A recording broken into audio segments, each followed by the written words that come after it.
Buckingham Palace, which for 62 years has seen no royal birth, His Royal Highness the Baby is born behind these windows. Broadcasting the news that all have waited for is light program announcer Franklin Engelman. It has just been announced from Buckingham Palace that Her Royal Highness, the Princess Elizabeth, Duchess of Edinburgh, was safely delivered of a prince at 9:14 p.m., and that Her Royal Highness and her son are both doing well.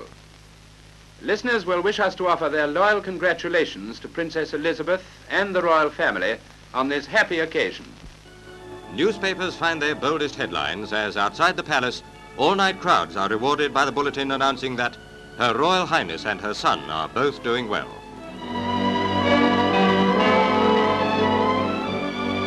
An early visitor to the palace is the Caxton Hall Registrar of Births, Mr. John Stanley Clare. He shares a royal secret, the Christian names of the baby prince. In Hyde Park, the King's Troop Royal Horse Artillery fire a salute to the infant prince.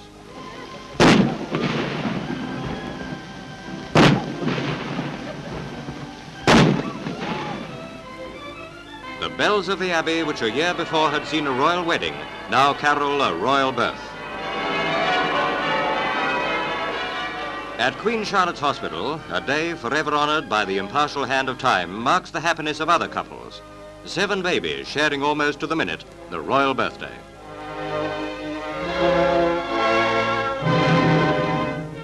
A year, all but 6 days, since the citizens of London acclaimed the newlyweds at the palace balcony, the nation shares anew the pride of the prince and princess.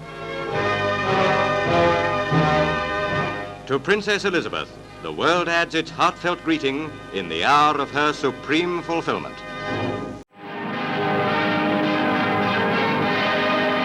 How do you prepare for an event Britain hasn't seen since 1953? Queen Elizabeth's coronation was watched by more than 200 million people worldwide, including this little boy who is now at the centre of this spectacle. Westminster Abbey will be the focal point, plus there's the promise of 2 processions with plenty of pageantry. But also at its core will be the community, a chance for the bunting to be rolled out once again with street parties back on the calendar. It's been quite a tricky time for everybody through the pandemic and now in a cost of living crisis and so forth. So it's really, really hard. But when you come out of the winter and you have the spring and you're bringing people together, you really need moments where you can bring people together and have a spark of joy. This is what a visit from King Charles and the Queen Consort brought to this community project in East London. This was our big lunch back in June as part of the Queen's Jubilees.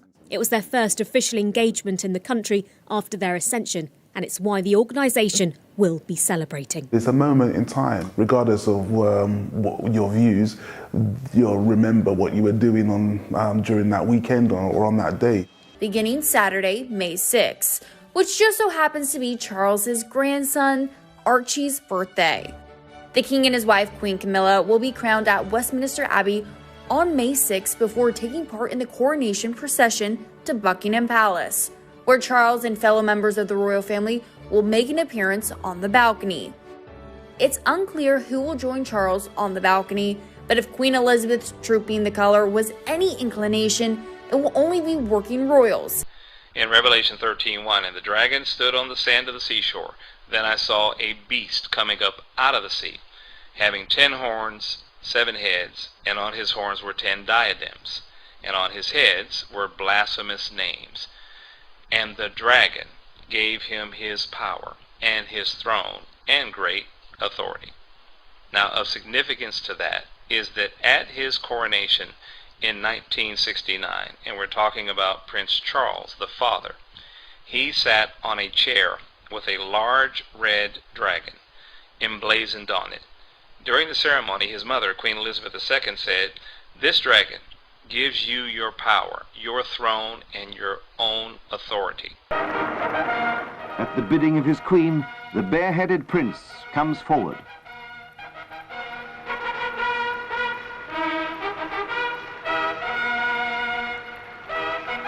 The letters patent addressed to all lords, spiritual and temporal, and all other our subjects whatsoever, are read in Welsh, and the prince is invested with the name, style, title, dignity and honour of Prince of Wales and Earl of Chester, the sword of his earldom.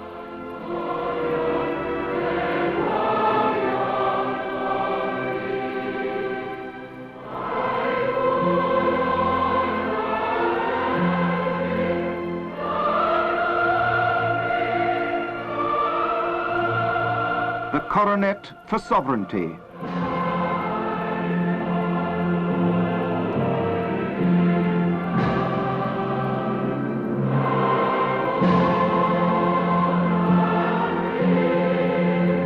The ring for unity between prince and principality. The rod for temporal rule. And a cloak of ermine.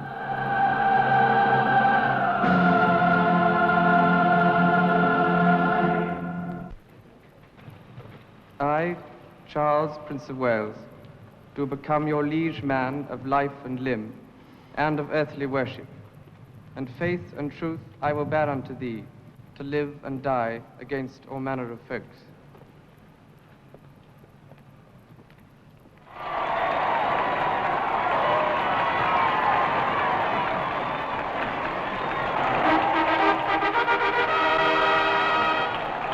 The acts of investiture, homage and fealty are complete. Now the Queen takes her son to present him to his people.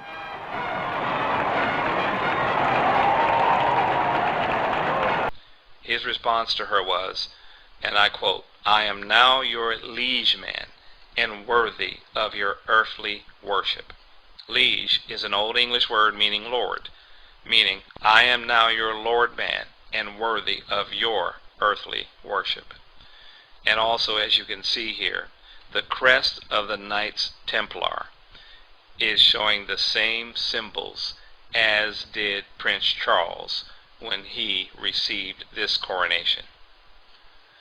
So, the origin and meaning of the red dragon symbol goes beyond the coat of arms. You see it here in the flag of Wales, the red dragon, and that means the place of the strangers or foreigners.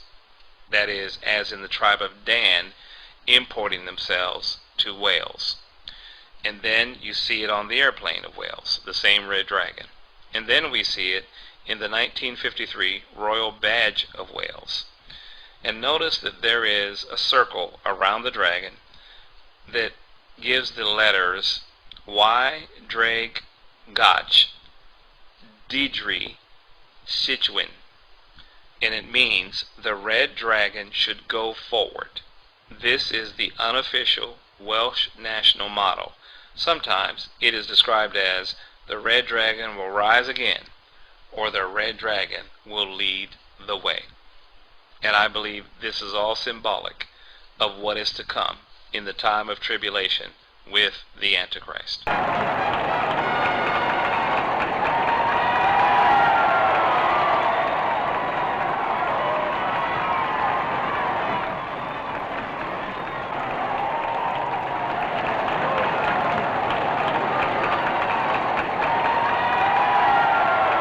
And what does this all mean? Is it just an out-of-date, meaningless formality, or has something important happened here?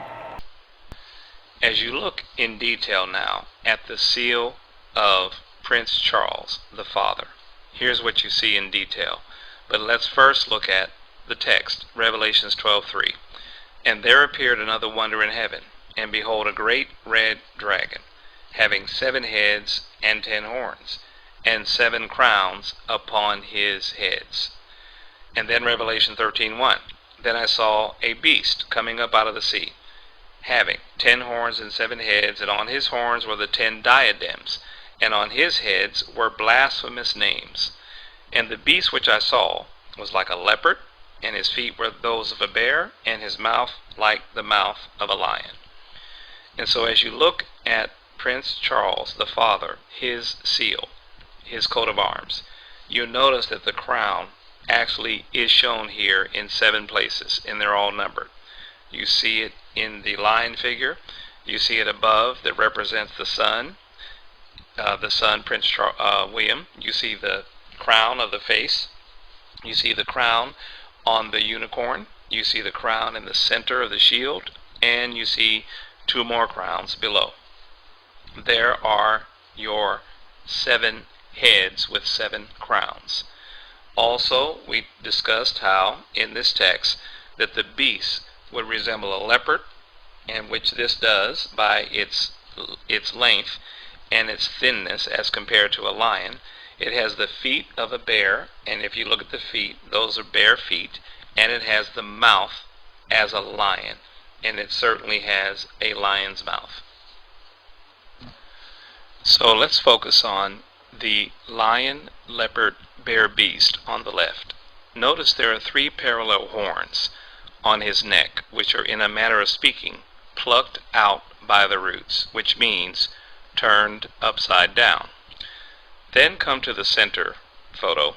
The helm, which is the face, has 7 curved bars or horns. These 7 horns, along with the 3 horns from the eldest son, lion, at the top, make a total of 10 horns in the head region. And from Daniel 7 verse 8, I considered the horns, and behold, there came up among them another little horn, before whom there were 3 of the first horns plucked up by the roots. And behold, in this horn were eyes like the eyes of a man, and a mouth speaking great things. So as you can see in the first 2 photos, we have numbered the 3 additional horns to the 7 that already existed in the previous slide. Now let's take a look at the eyes of a man in the horn. Over on the next photo is the unicorn. In heraldry, the unicorn's eyes are round and black. There are no visible eye whites. Queen Elizabeth's heraldic unicorn is depicted just like that, no visible eye whites. But Charles's design, here shown, has the eyes shaped more like those of a human, with noticeable eye whites. Daniel 7:8, and behold, in this horn were eyes like the eyes of a man. Also in heraldry, this unicorn represents not only Scotland, but also a counterfeit Christ.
answer must lie in the hearts of the Prince and the people of Wales.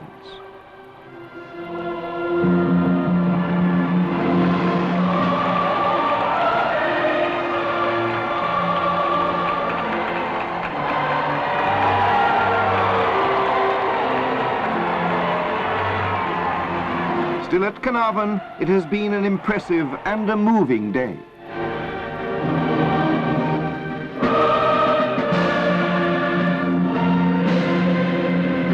Let's take it further. The unicorn of the prince.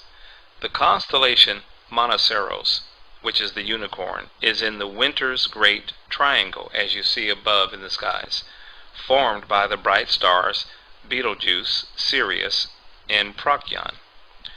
Monoceros is on the celestial equator between Orion, which is where God comes through, and Hydra, which is where the dragon is.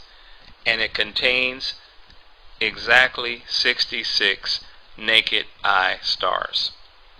Monoceros forms the square and the compasses. The square is at 90 degrees and the compass is at 55 degrees. In ancient Egypt, the plumb rule was called a merket. The merket was used in conjunction with a plumb line to measure the positions of stars and their corresponding positions on the ground in Egypt. Our winter sky is dominated by Orion, but the creature that is following him, tracking his every movement across the celestial sphere, mimicking him, is Monoceros, the unicorn. And who does the unicorn represent? Prince Charles and Prince William. In the photo to the left, which is a hieroglyph, the horn of Monoceros points to the silver gate of man, and Enki, who is in this hieroglyph, is stepping in the direction of where the unicorn horn is pointing, and you see his foot on top of the unicorn horn, and he has a bird in his hand. The bird is the constellation Corvus, Latin for raven or crow. It sits on the tail of Hydra, the sea dragon, as you can see above, and it includes 11 stars visible to the naked eye. It belonged to Apollo, that is the bird. Apollo, the god of light, which the Bible calls Apollyon, the destroyer. Enki is the one of the four gods known as the Anunnaki, who were Sumerians. Anunnaki were associated with the Nephilim giants of the Bible. And then, up above, his left foot is on the horn of the unicorn, as if he is rising up from the unicorn out of the waters. The ancients believed that the Milky Way was the celestial river in the heavens, and Monoceros is on the celestial equator of the Milky Way. None of us will ever forget where we were or what we were doing when on that otherwise ordinary day and out of a clear blue sky came so much premeditated death and destruction on a scale and in a way that shocked the entire world.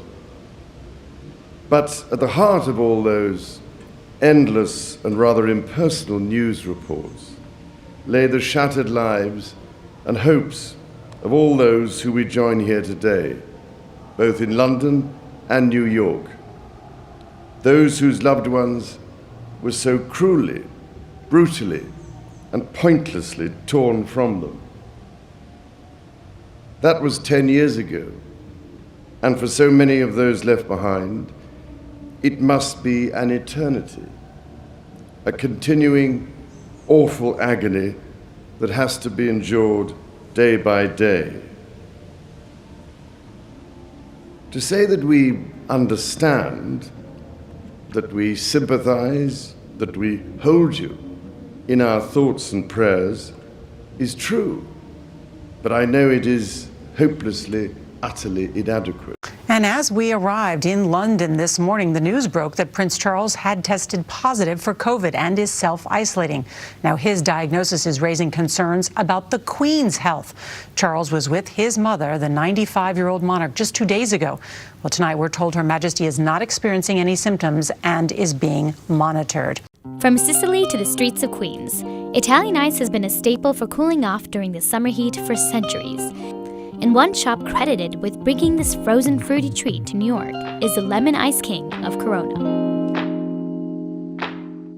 Lemon Ice King has been a staple of this neighborhood for so long. I think the Lemon Ice King here, Corona, is Corona.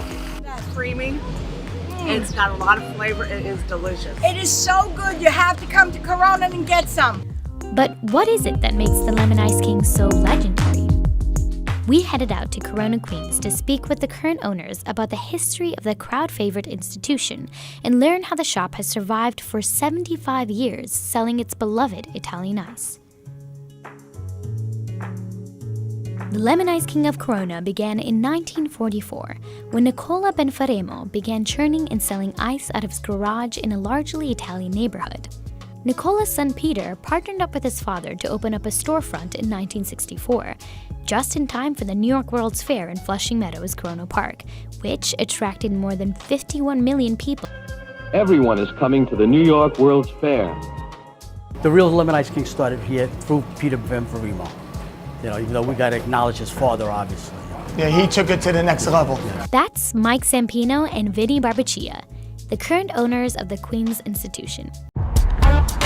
Hey, take a look at me now. Watch me standing out like a diamond in the crowd.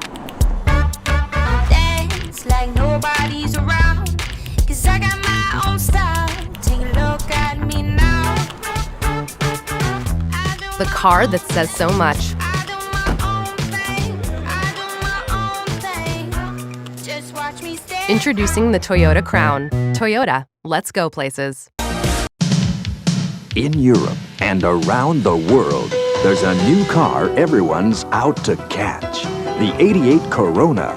With twin cam, 16-valve performance, it brings a new level of power to luxury. The new 88 Corona, the car everyone's out to catch. Words are very unnecessary. They can only do harm. All I ever wanted, all I ever needed is here in my arms. Words are very unnecessary. They can only do harm.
You like one?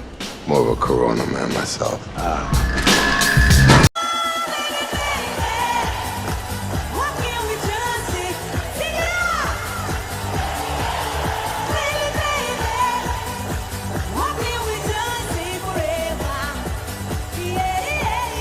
This is the rhythm of the night.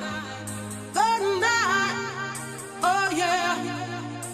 The rhythm of the night. This is the rhythm of my life. My life. Oh yeah. The rhythm of my life.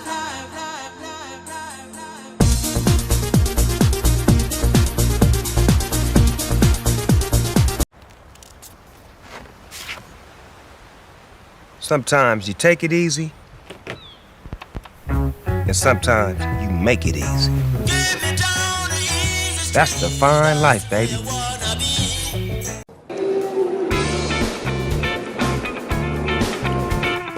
Although his hometown didn't vote for him, he is a native New Yorker. Although his life began a world away from Manhattan in the borough of Queens.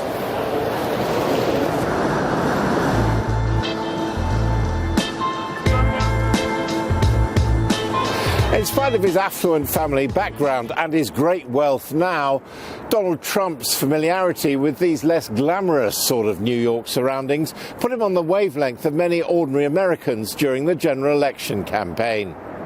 This is what? This is where Donald Trump grew up? That is exactly where he grew up, the 23-room house, the largest house on the block.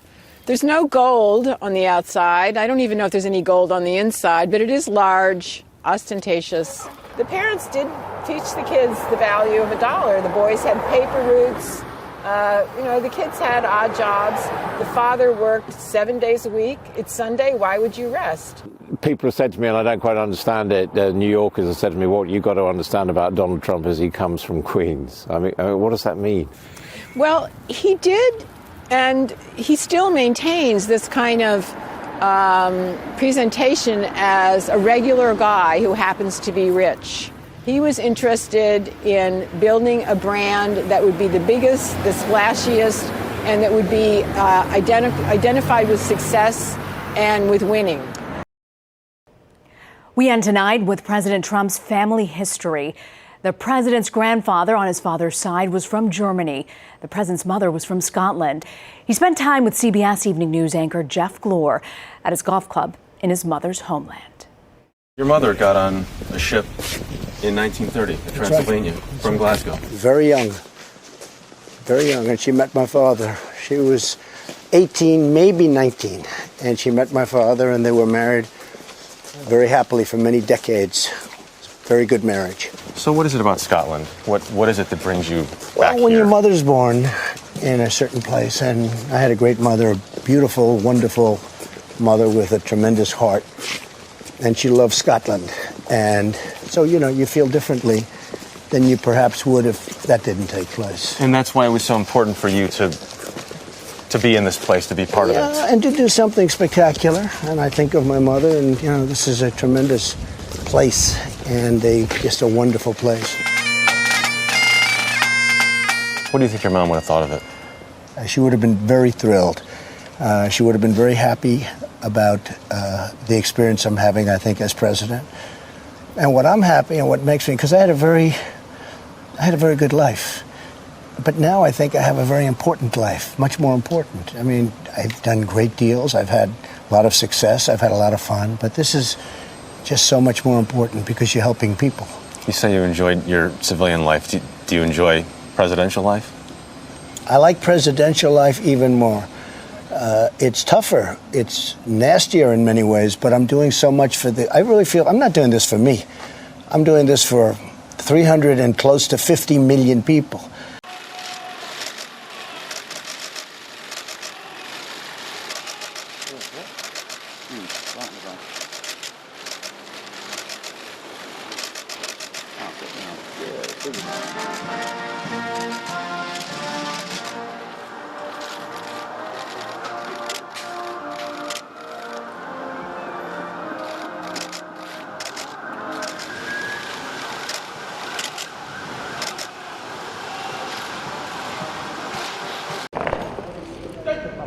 Pope Francis joins the long list of world leaders who expressed their sadness at the death of Queen Elizabeth II. He sent this telegram to King Charles III, stating he was deeply saddened by the news and offering his heartfelt condolences. The Pope assured him of his prayers for the Queen and the head of the Anglican Church, praising her life's unstinting service to the good of the nation and the Commonwealth. Pope Francis only met Queen Elizabeth once in 2014, yet she lived through 7 pontificates. King Charles has laid tributes to the former Pope Benedict XVI following his death aged 95. The King expressed his deep sadness and praised the former Pope's constant efforts to promote peace and goodwill to all people. Pope Benedict was the first to resign in more than 600 years after deciding he no longer had the physical and mental strength to run the church. A sign from God. Just hours after the Pope announced his surprise resignation, the heavens over Rome opened and the top of St. Peter's Basilica was struck by lightning. As the sky was lit up by the huge bolt, it led to speculation as to whether Benedict XVI's boss was less than happy with the news. The apparent divine intervention came as the 85-year-old pontiff sent shockwaves through the church on Monday after announcing his retirement, the first pope to do so in 700 years, saying he no longer had the mental or physical strength to carry on. Today, Monday, October 24th, at the invitation of the Jesuit Curia in Rome, Pope Francis joined the Jesuits of the 36th General Congregation for a morning of prayer and conversation. He was greeted by the new Jesuit leader, Father General Arturo Sosa, and the Superior of the Jesuit Curia, Father Joaquin Barrero. He made his way upstairs to the aula, the large hall where the Jesuits have been working all these weeks, and was greeted with thunderous applause and cheerful admiration.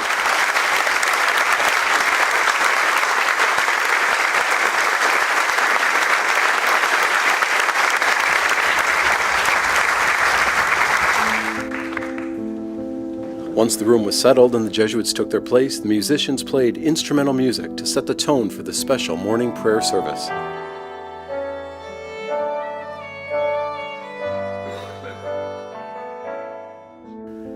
Hymns were sung and intentions in various languages were voiced for Pope Francis and the Church.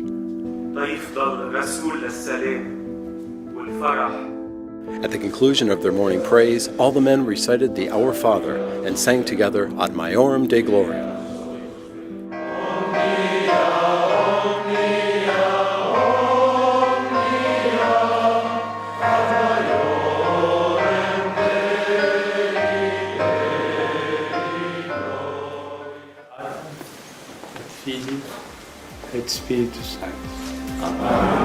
A warm welcome was invoked by Father General Sosa, and the much-beloved pontiff, speaking in Spanish, gave his address to the faithful Jesuits.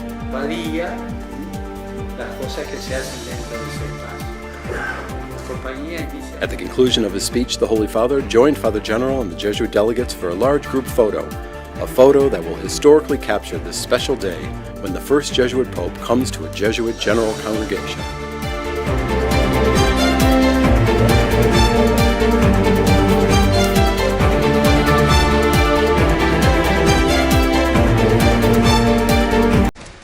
New this morning from the Vatican, Pope Francis has criticized laws that criminalize homosexuality as, quote, unjust. The pontiff said, quote, being homosexual is not a crime in an interview with the Associated Press Tuesday. He did acknowledge that some Catholic bishops around the world would still support laws that either criminalize homosexuality or discriminate against the LGBTQ community. Francis still referred to the issue as a sin, but said there needs to be a change to recognize the dignity of everyone. During his general audience, Pope Francis greeted the Ecumenical Patriarch of Constantinople on the feast day of St. Andrew, the patron saint of the Orthodox Church. In fact, a Vatican delegation was sent there as a sign of respect and esteem. Pope Francis also continued his catechesis on discernment and explained how to distinguish between right and wrong. When making decisions, he suggested following the advice of St. Ignatius of Loyola. If there are feelings of unease, it could be a sign of the devil. Lo stile di lui, lo sappiamo, è di presentarsi in maniera subdola, mascherata. Parte da ciò che ci sta maggiormente a cuore e poi ci attrae a sé, a poco. Il male entra di nascosto senza che la persona se ne accorga e con il tempo la suavità diventa durezza. The Pope urged those present to make a daily examination of conscience to better understand themselves. At the end of the audience, the Black Blues Brothers performed, bringing joy and warmth to a cold morning in Rome.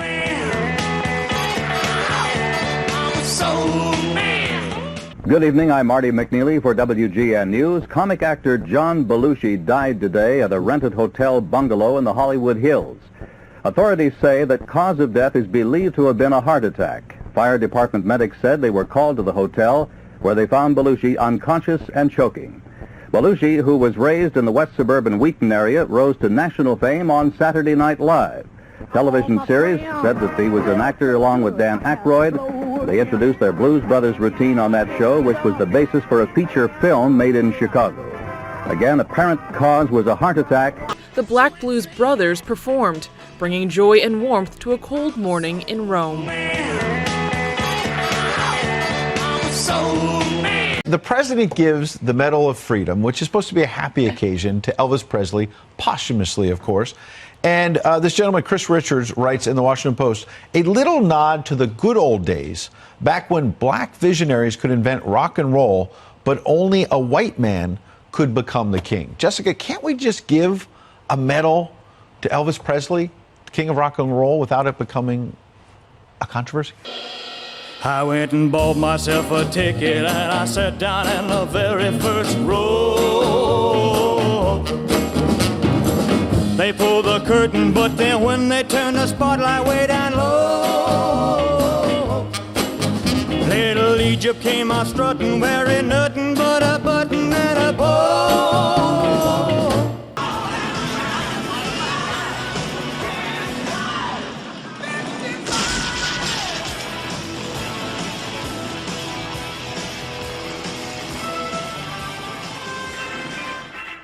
Ladies and gentlemen, welcome to the Donald Trump Museum, dedicated to America's #1 citizen and America's greatest living folk hero, the one and only Donald Trump. Learn the amazing history of the Trump family. Somebody criticized me the other day because they asked me what I do, and I said, I'm going to bomb the shit out of them. It's true. I don't care. And I guess I have some very good enemies, and I like it that way somehow. And I really believe in trashing your enemies. Inside, you will learn how Donald Trump's father left him a large inheritance. Nobody's going to do more women than Donald Trump. That I can tell you. That I can tell you. And I think they know it. Discover how in 2016 Donald Trump successfully lobbied to legalize gambling. Part of the beauty of me is that I'm very rich. He wants to run for president and move on into the White House. Why not? Share in the stupidity of the average American as they made him the 45th president of the United States. That will easily go down as the greatest president in the history of the United States. Me, Donald John Trump. No! Hey, no! Hey, wait, you come with us upstairs. There we go, Sonny. We can do this the easy way or the hard way. There will be plenty to mark the occasion, including a televised concert at Windsor Castle with stars showcasing Britain's diversity. And Monday's bank holiday is being billed as a volunteering day to recognise the King's public service. On Saturday the 6th of May, all eyes will be on Westminster Abbey, just as they were 70 years ago, and it will be just as grand, a service and a ceremony filled with tradition. But the question is, who will be there? With tensions between the household and the Duke and Duchess of Sussex on a knife edge, will an invite make it across the Atlantic?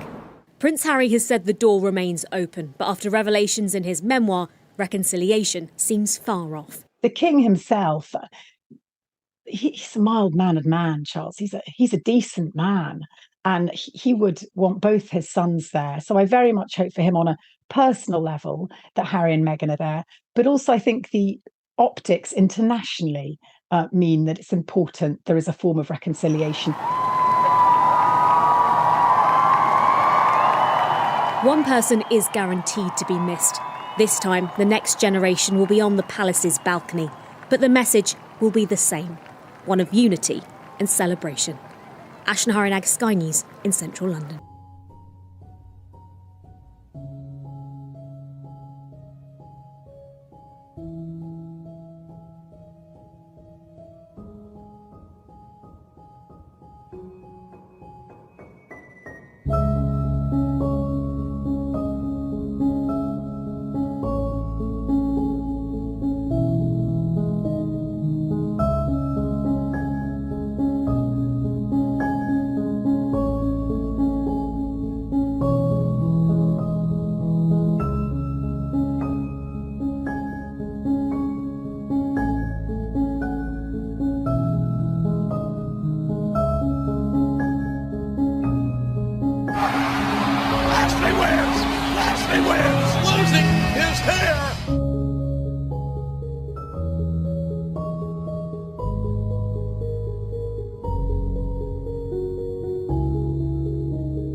This will be the year the American people say enough is enough. We gotta clear the snakes out of the cockpit. Yeah, clear the snakes out of the cockpit, yeah. Enough is enough! I have had it with these monkey-fighting snakes on this Monday to Friday plane! Everybody strap in! I'm about to open some freaking windows. I said, Lord, I want to be a part of your army. I want to be a part of that generation of people that you raise up. And the Lord, he just sang this over me. He said, you got your best men on your front side. You always show your best side.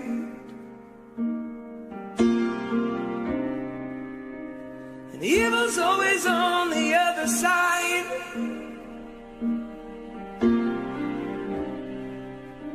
You say this is your strategy.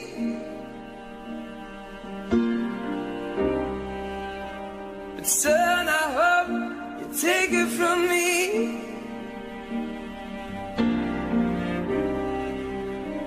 You look just like your enemy. You're full of pride.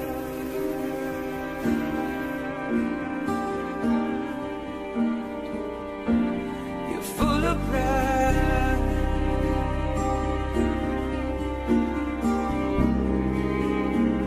And I just sang back to him, I said, better trust our eyes if we're gonna be in the army of the Lord.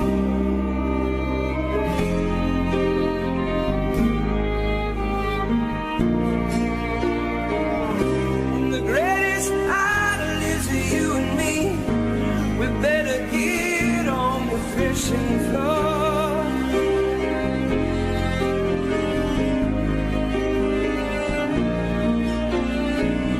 When will we learn that God's strategy is giving glory to the Lord?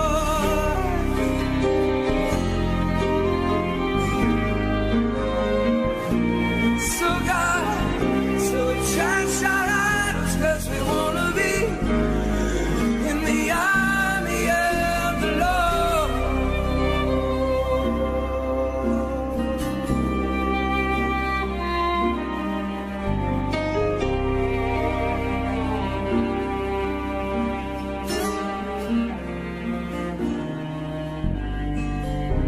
Star, how beautiful you shine. It shines more beautiful than mine. You shine from sea to shining sea. Worldwide is your strategy.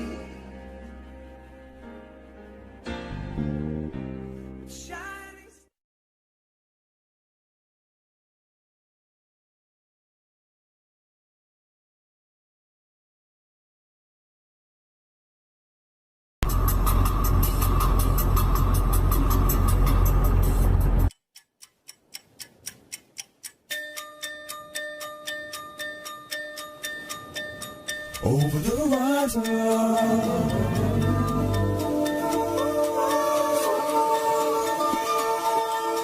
over the horizon.